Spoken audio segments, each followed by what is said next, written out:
I'm feeling swell on this golf course, as narrow as it is. You know that you wore it because of that reason. Place with 4 holes left, and then. Hey, what's up, everybody? We are back. The Office Pool Gang is back. Got my man Alex in the building, man. We are remote again. Hey, we're moving and shuffling. We got a lot of stuff to talk about, even though we don't have that many games. What's going on, Alex? Oh man, welcome. It's the second show of the 2025 year, episode 20. Episode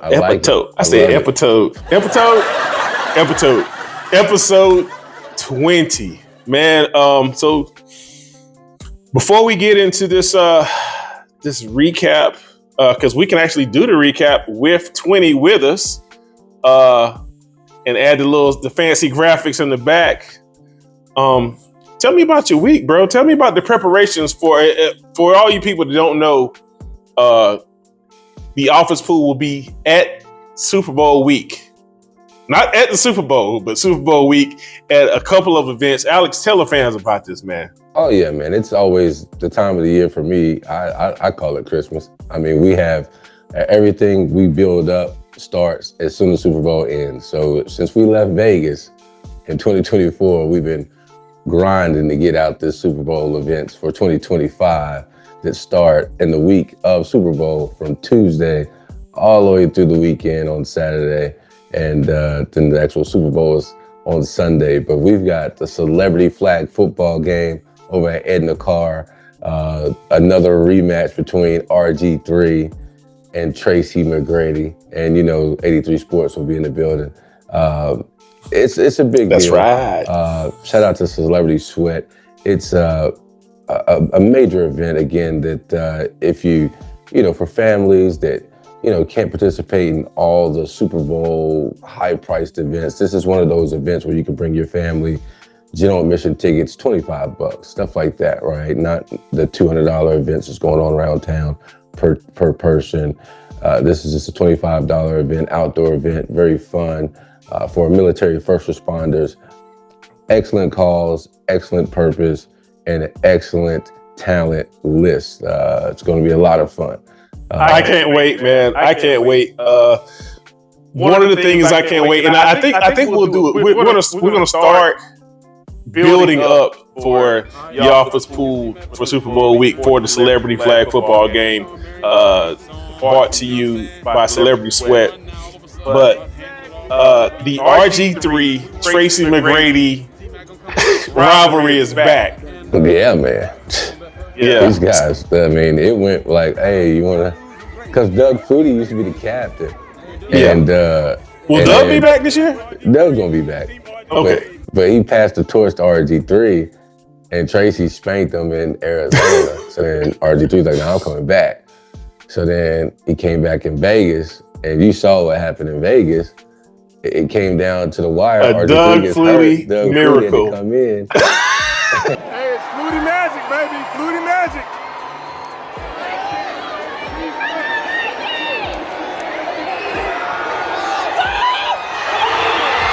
What?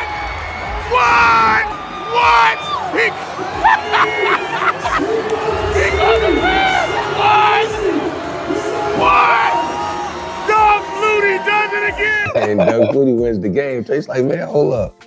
So it still goes down as a dub for RG3's team. Yeah. And then, so now Chase McGrady like, nah, it's on.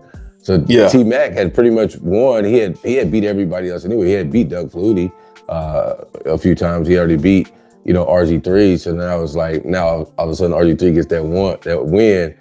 And then people get to, you get to talking now. So now T-Mac like, nah, run that back. So here we are. New Orleans will be the setting, and yes. It should be amazing. Not even should be. It will be amazing. Those guys come out and they play a lot of big names this year. Even Odell Beckham Jr. will be out on the field. Terrelle Owens will be out there. I mean, I could go through the list, but that'll be longer than the games list that we have for this weekend. Yeah. I mean, well, let's amuse our audience. Let's do a pick for this game, the celebrity flag football game. Last year, RG3 kind of got on you for not picking him. I'm still picking RG3's team. I got Team RG3. And see, here's the thing. I've never seen Odell Beckham on the flag football. So Odell's playing the basketball and the football this year? No, he's only playing the football. Oh, okay. Yeah. Boy. He's playing the basketball when we get for the Final Four, when we do the... I definitely have Team RG3. Yeah, but Odell Beckham, if they put him on... See, I don't know how we're going to do the teams yet. Because you got Terrelle Owens and you got Odell Beckham. Yeah. I don't know. That's going to be ugly. Yeah. So all the they way put around, T.O. on T-Mac team. I'm going T-Mac. If they put... Whoever they put Terrelle Owens at, that's why I'm going to keep it real with you. So wherever T.O. goes, you got him. Okay. That's no lie. All right. Because we haven't had T.O. T.O. plays in the basketball game. Yeah. You know what I mean? I've never had T.O. to be like, yo, sign me up for the flag football. Never. Yeah. So now you got a wide receiver in Odell Beckham Jr., but you got Terrelle Owens. And so at that point, I mean, Terrelle Owens is just as tall as Tracy McGrady. So yeah. you know what I mean?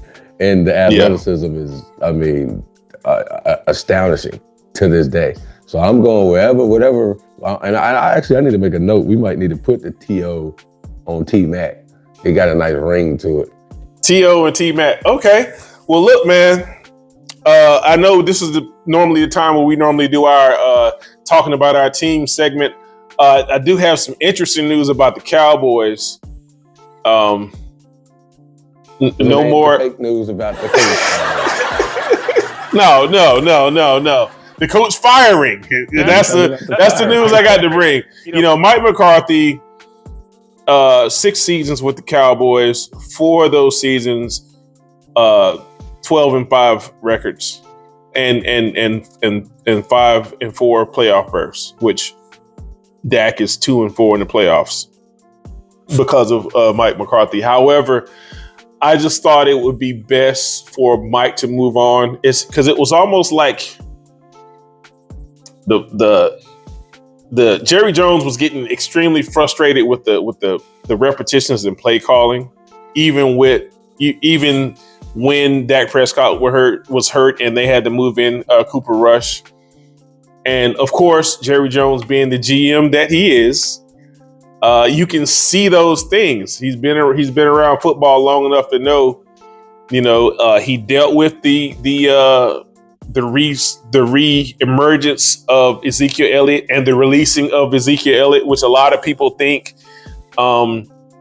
it was the Cowboys' fault. But after doing some digging, I found out that he had issues of being to meetings on time, not coming to meetings, being to practice late, missing the plane for a game.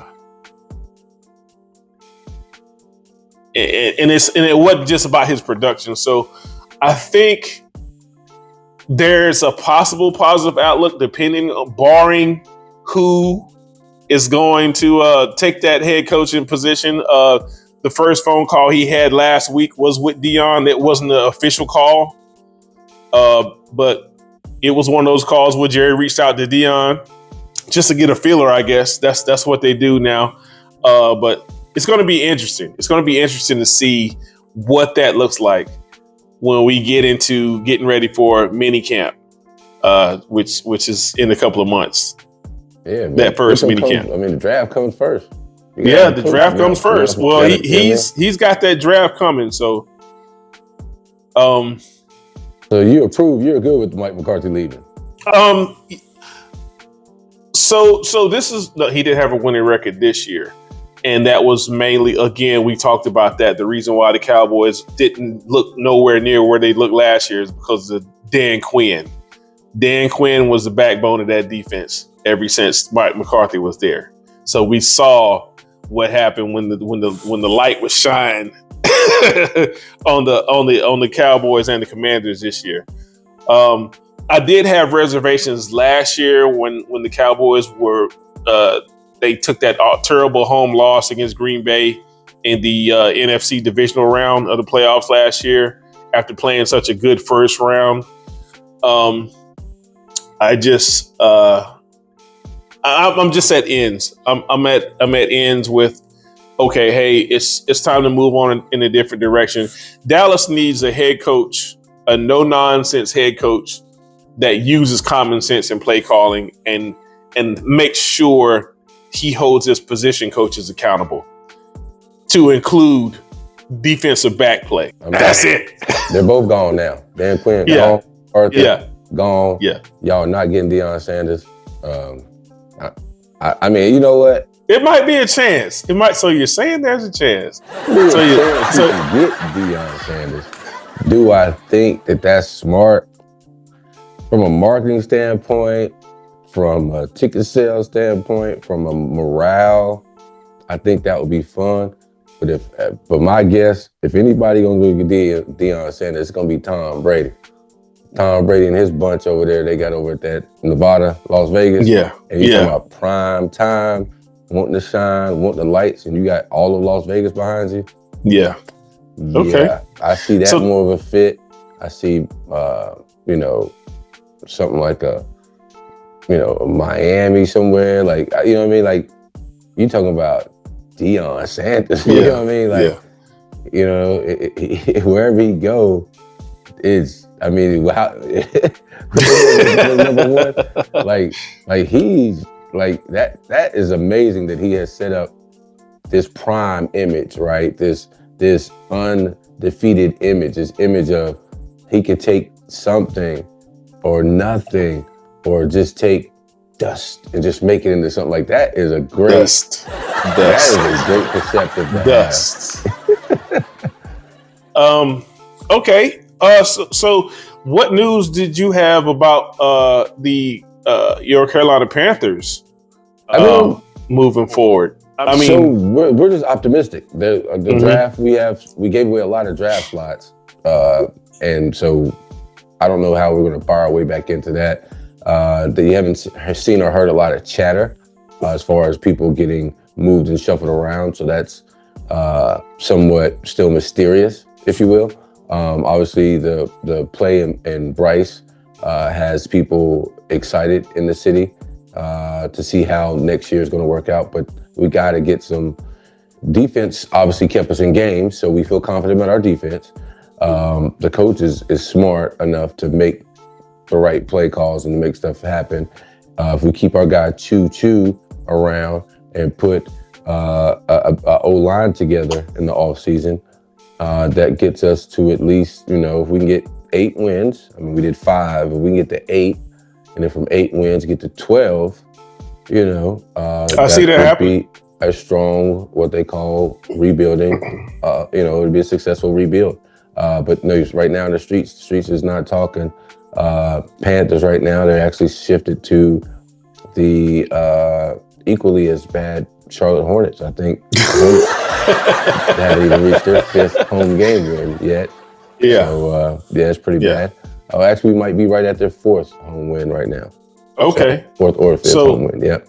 So let's talk about our teams. And if you can see how Alex and we handle our beloved teams, I think more people should take a realistic approach to handling their team the same way. It's always we got to go to the Super Bowl, or we got to beat Dallas, or we got to beat the Steelers this year, or bust.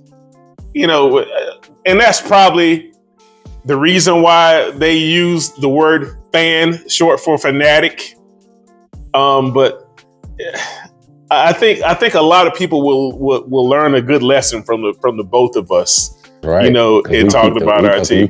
We keep it a buck, like the young folks say. So, can we keep the vibe short for yes, yes. So before we get into football, let's take a turn into boxing. Okay. I mentioned that because my friend Rashad Evans. Yeah. I see you got Muhammad Ali in the background this week. My good friend Rashad Evans will be fighting Quinton Rampage Jackson in a boxing ring coming April 12th. and we've got a lot of people getting ready for Team Rampage and Team Rashad. Who you got? Team Rampage and Team Rashad on this one, brother? So the crazy part is I got people when I put it out there, people was like Rampage. But then when I started doing research, I've been hearing those chants. Huh? I've been hearing those chants. Rampage. People like been putting it on their Instagram, social media. So I don't know if it's more from a fan standpoint where people just the fan base is a little bit louder, but at the end of the day, it's gonna come down to skill set, bro. It's gonna come down to who wanted more. They doing 10 or 12 rounds? This is gonna be a 6 round. No, I'm sorry. This is an 8 round bout. 8 round bout. Yeah, it's listed as an exhibition, but hey, these guys go after it. Even though they're friends, they're gonna go after it. Quinton's already started talking. Hey, I can't wait to get a chance to punch Rashad in the face. You know, he been posting, and so now Rashad is getting ready to start doing his little funny memes to kind of talk junk. But they clown each other a lot. They're good friends, man. So I don't see them holding punches. I don't see smiles, handshakes, and laughter at the first press conference in LA or Las Vegas, whichever one they do. However, this will not be a Mike Tyson Jake Paul fight. These men are 45 and 46 respectively. And of course, you know, in your 40s, you still got gas in the tank, especially when it comes to putting them paws on somebody. Absolutely. You know what I'm saying? Get your popcorn ready. In April in Albuquerque, New Mexico at the Pit. You will see 2 warriors, Rashad Evans and Quinton Rampage Jackson. Now let's move on to this recap, man. We got our recap and we're going to cue the music with producer 20 in the background. I know we can't do our regular recap because we don't have that much time and we don't have 6 games to recap. So let's just get into it real quick. You know, let's get into that divisional wildcard game, the wildcard playoff weekend last week. That first week, man, was a doozy. We had the Texans showing up and showing out at home against the Chargers, bro. 32-12. And I was the guy on the island. I had the Texans all by myself. I believed in CJ Stroud all by myself. Y'all heard that on the offense pool. Yeah. Coach Negron and Alex took that.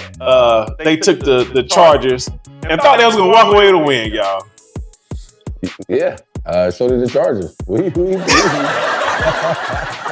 And I remember in pre-production, I was like, oh, I didn't know they was playing in Houston. But at that point, it was too late to change the pick, and I didn't know how much that was going to affect it. And I didn't know that the hunger level them boys down in Texas had. They came with some heart, and they did not want to be denied. And that's going to make it tough on Kansas City going into this second round of the playoffs. Hats off to TD. I got that one. I got that one by myself, man. Let's go to this to the next game here. Let's go to the next game, man. The Ravens and Pittsburgh. The Ravens and the Steelers. Steelers came to Pittsburgh looking to knock the Ravens out of the playoffs and get a berth. The Ravens, they finished strong, winning 28-14 against a hungry Pittsburgh Steelers team. I saw so many good things, and matter of fact, that was a unanimous vote. That was me, you, and Coach that picked the Ravens. So our next wild card playoff game was the surprising Broncos at Buffalo. The Bills, they were who we thought they were, in the words of a famous head coach that I admire to this day and consider a really good friend. Well, RIP coach. But they were who we thought they were. 31-7 against the Broncos. We knew Bo Nix had an uphill battle the whole time, but he couldn't get past that Buffalo defense. And then Josh Allen put on the Superman suit, you know, just like you and I and Coach talked about. And the crazy part about that game is that I thought it was going to be a closer game. I thought that was going to be like a Rashad Evans Rampage, right? I thought it was gonna be a toe-to-toe, blow for knockdown, drag out. Yeah, I really thought that. Like, so that's what I felt deep inside. And I have to be honest, like when I look at Denver, it makes you think, well, was Denver that good or were their opponents that bad, right? And then you start thinking, well, no, because Denver was getting some wins. And we was like, well, wait a minute, Bo Nix. So they played hard. They had some hard battles and won some hard ones, but then they had some beatdowns on people. And I'm thinking, they are good. So now you got to flip the coin and say, well, boy, is Buffalo just that? They were prepared. Buffalo's been in the playoffs long enough to know they're not going to let an emergence of a team that caught their second win through the second half of the season knock them out of the playoffs where they were supposed to be, go through last year. Now let's talk about this next game. TD was on the island by himself again. Unfortunately, TD lost. Let's talk about the Green Bay Packers visiting the NFC champs, the NFC East champs, Philadelphia Eagles. My spill on that was that, Jordan Love, he plays great in spurts. And that's normally what gunslingers do. They have a propensity to, try to make those plays, and the interceptions that he threw were just mind-boggling because he just found somebody wearing the Philadelphia Eagles jersey and threw the ball right to him on those interceptions. TD was on the island on that one. Coach, you and Alex came out on top with that victory, picking the Eagles. The Eagles are moving on to the NFC divisional game. Let's move on to the Commanders Buccaneers, where Coach was on the island because he believed in Baker Mayfield. Isn't that what he said? Baker Mayfield, right? So, Alex, I'm gonna let you take that one. You got that whole segment, bro, because you and I both were here when we talked about that Jaden Daniels kid and Alameda Zaccheaus and Terry McLaurin. Yeah, and what you see is a whole city has gotten behind this young fellow, and he has not let them down yet. They're confident that they could probably even beat Detroit this weekend. I don't think it's not impossible. It's not impossible. It's not impossible, but it's not going to happen either. But that's the level of confidence this kid has brought to the entire city. The coaching staff, you look at the coach's face when the kick went in, he's just as shocked as everybody else. You know what I mean? So, it was a toe-to-toe matchup between Baker Mayfield and the young boy. Let's get into our sixth game number 6 of Wildcard weekend, which was our prime time pick of the week. As you see on our screens, that is not a mistake, ladies and gentlemen. All three of us bombed on that one. The Minnesota Vikings, which were almost a sure win, they snuck up the field, dude. How do you only get 9 points in the game of your life that you need to play? Sam Darnold, just like I believe I heard Coach say it last week, where he said, Sam Darnold wasn't as good as a quarterback as everybody thought he was, but he was placed in a good position with being on this Minnesota team. And I believe that showed with the 27-9 loss in the Rams, where Matthew Stafford, for lack of a better words, lost his mind in that game. I was pretty confident. Not pretty confident. I was extremely confident in Minnesota. I couldn't even wait. Like, I was like, oh, okay, Minnesota. Like, I had already had Minnesota going a lot further. So in my mind, I got Minnesota trying to figure out, dang, who gonna, I'm thinking way past that, and Minnesota let a lot of people down. There's all type of conspiracies. There's conspiracy that at the end of the day, it comes down to who was the better quarterback and who came to play. And Sam looked like he was just frazzled back there. He looked rookie-esque. He looked as if he hadn't been on a stage that big. He looked like Yeah, because it was like they were getting to him, but it was like, what are the decisions? Like the decision making, the timing, he just wasn't. It looked really bad. I was disappointed.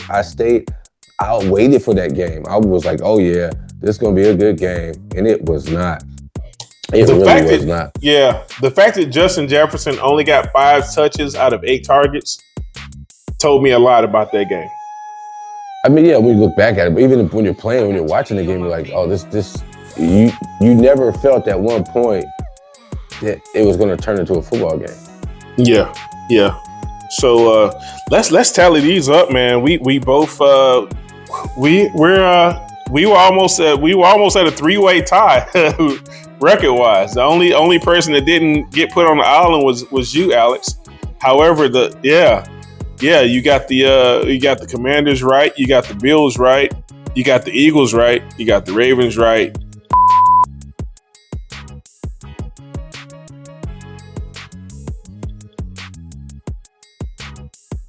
Coming up next, after the break, we are going to get in our NFL Divisional Playoff weekend. 4 great games, 8 great teams, 2 fly guys making all those picks. We'll be right back. This is TD, and my man Alex is in the building, and we'll be right back after these messages. Rashad Evans. Quinton Rampage Jackson. Main event of the Yeah. Out of you, Rashad. Come on now. I'm gonna beat the hell out of you. You don't believe that, do you? I know it. I'm gonna beat the brakes off. You have no idea, man. Say what? You have no idea. What I don't know about? What I don't know about? No idea. What I don't know about? Please tell me something. You're gonna learn pretty soon. Please tell me something. You're gonna learn real fast. I can fight you with your style and still beat your ass. Rampage, look at him close it up. Rashad caught Rampage with a right hand. Rampage, Rampage looking to finish. Rampage looking to finish Rashad. I want to run it back. You want to fight him again? Yeah, shit. Why in not? MMA or boxing? A get back is a get. I think a get back is a get back. So I don't care if it's boxing or MMA. I need to get that win back.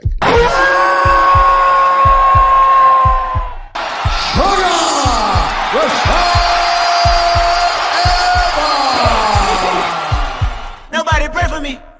It been a day for me. Yeah.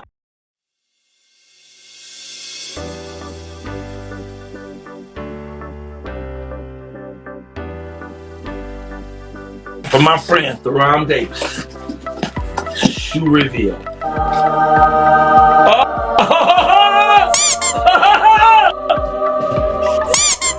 That's the box cover.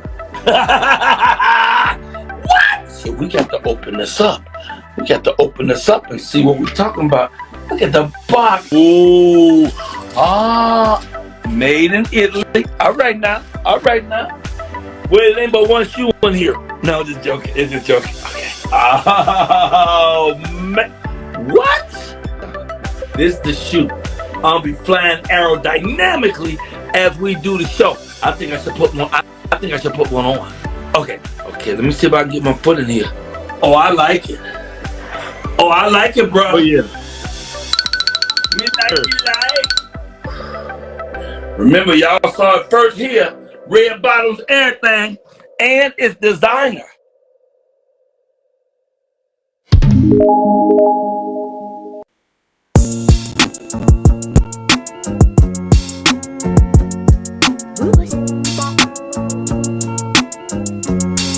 I got 20 on my feet.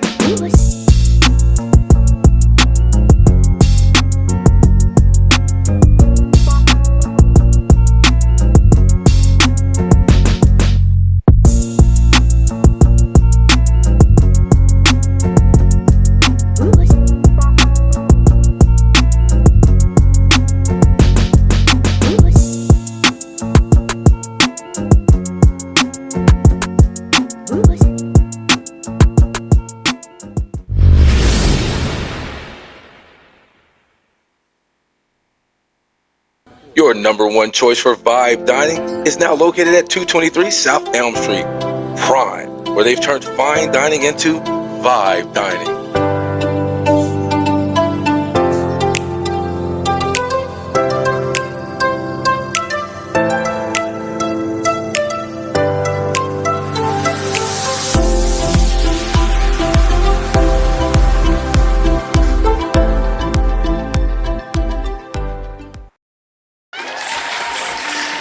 What's up, everybody? Welcome back.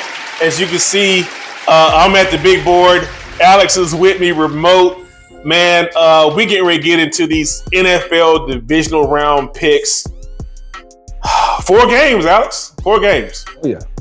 4 games. Big ones, too. Big ones, not the little ones. Yeah. Quick note, we do have a primetime game, and that's tomorrow. That is Saturday. So we can do the primetime pick of the week.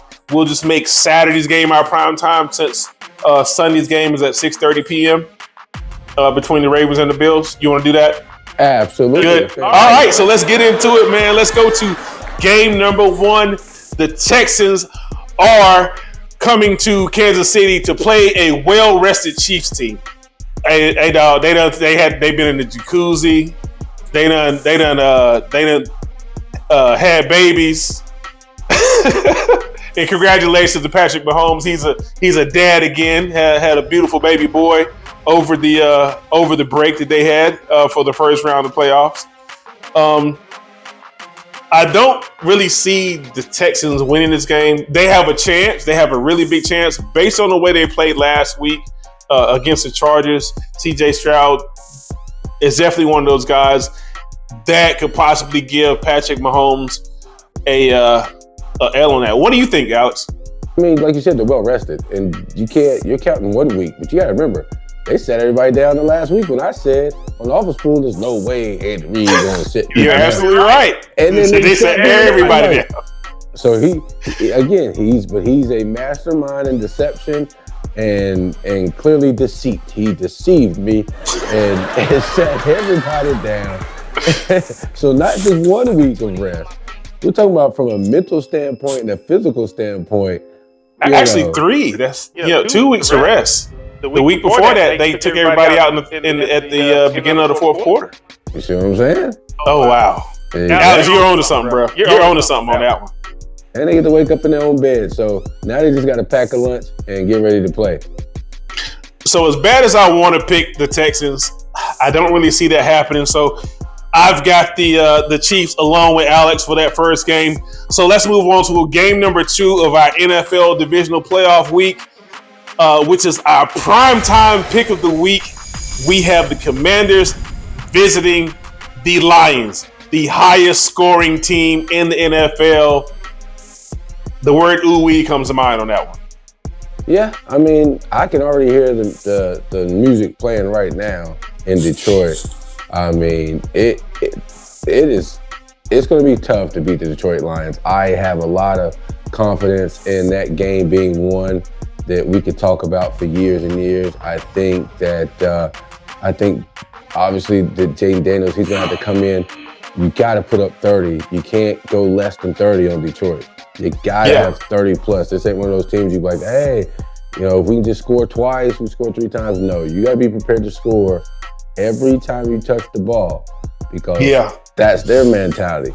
And then you're talking about bingo cards. These boys ready to hit that bingo. They punch all the they punch all those numbers on bingo, man. You and I both have the Lions.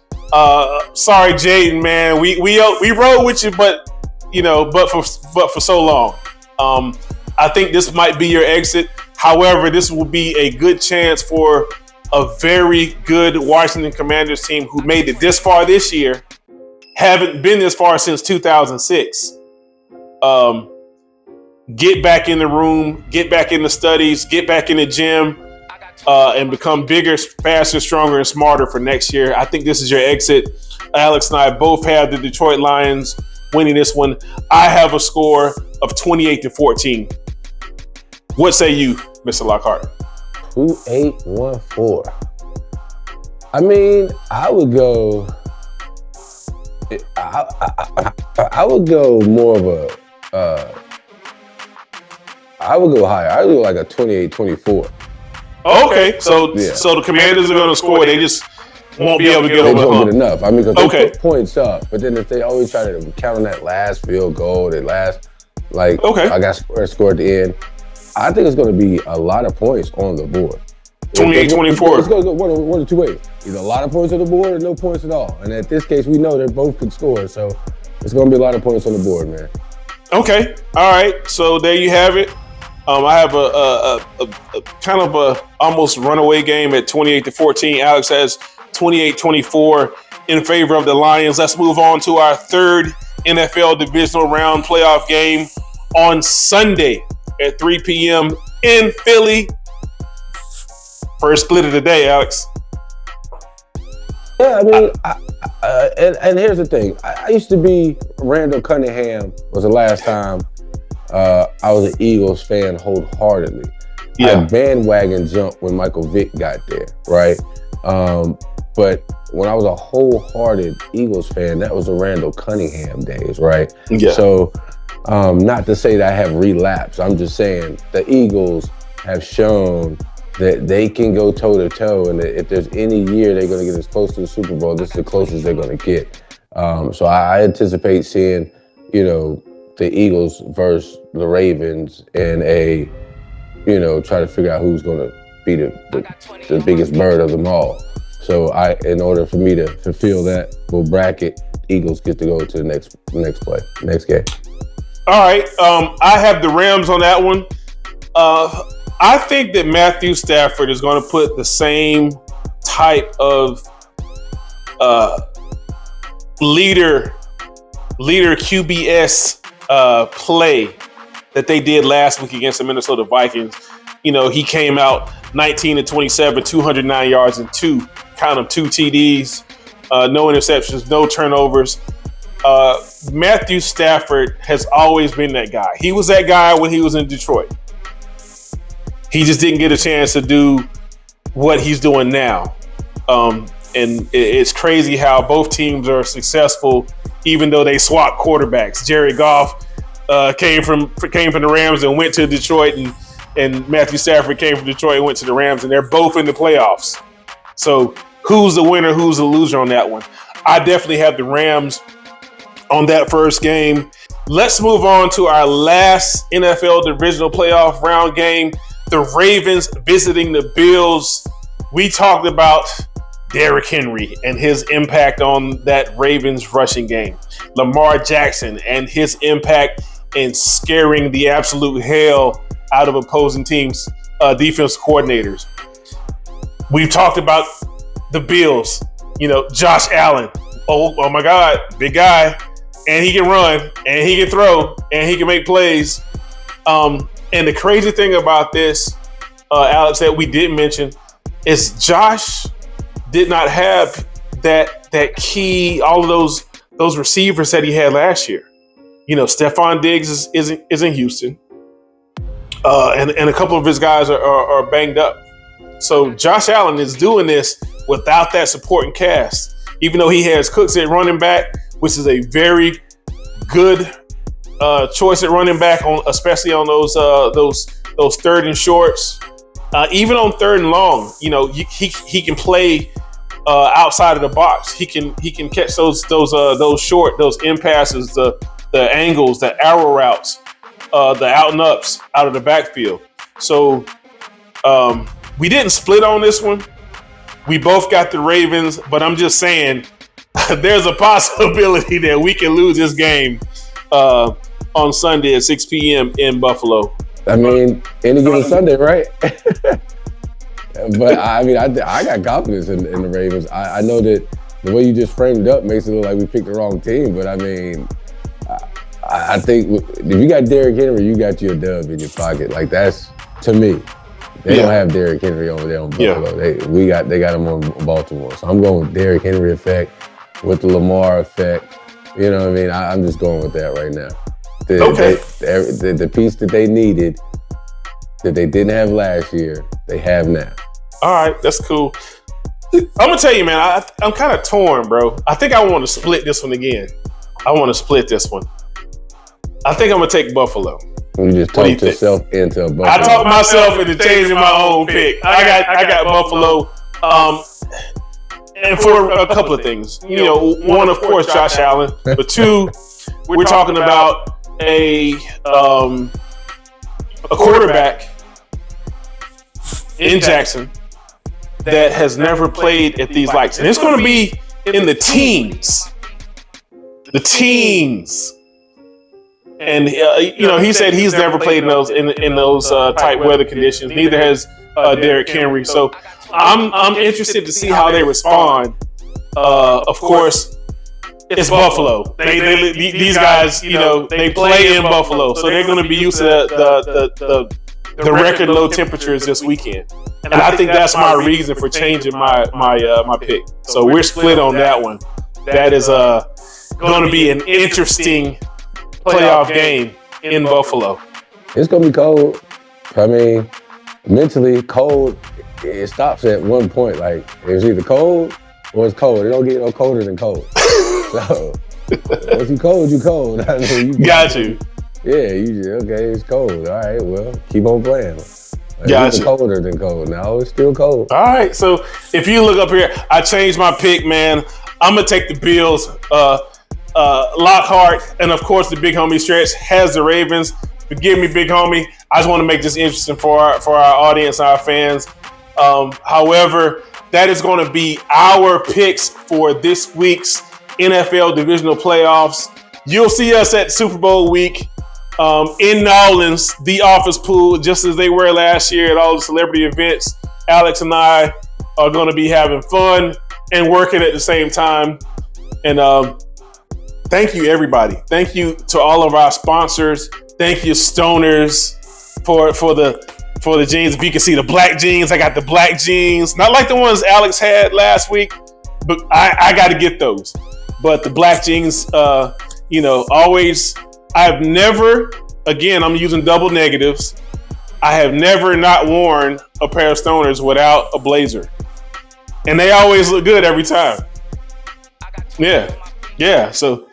Thank you, Stoners. Thank you, Prime, of course. Thank you, Wave Rideshare. Again, we don't have a no-brainer pick this week. This is all hands on deck. This is the playoffs. So you show me a no-brainer in the playoffs, and I'll show you a bridge on the other side of Brooklyn for sale for really cheap. So who else? Thank you, Jacob Media, Jacob Sports. Thank you, Alex, Lockhart ENT, and 83 Sports. I am TD. Lockhart ENT, baby. And we're saying we will see you next week. Have a blessed one.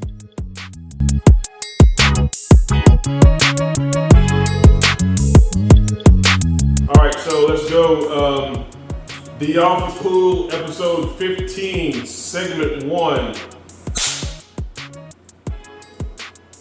Even though she's awake, we can say take one. Yeah. That's hot, bro. Did you like the sound effects? Yes. Yes.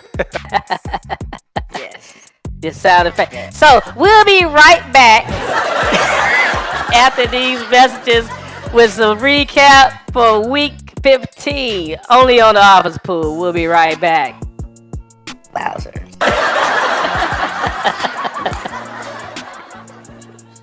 Look, it does. It does. Look, it does.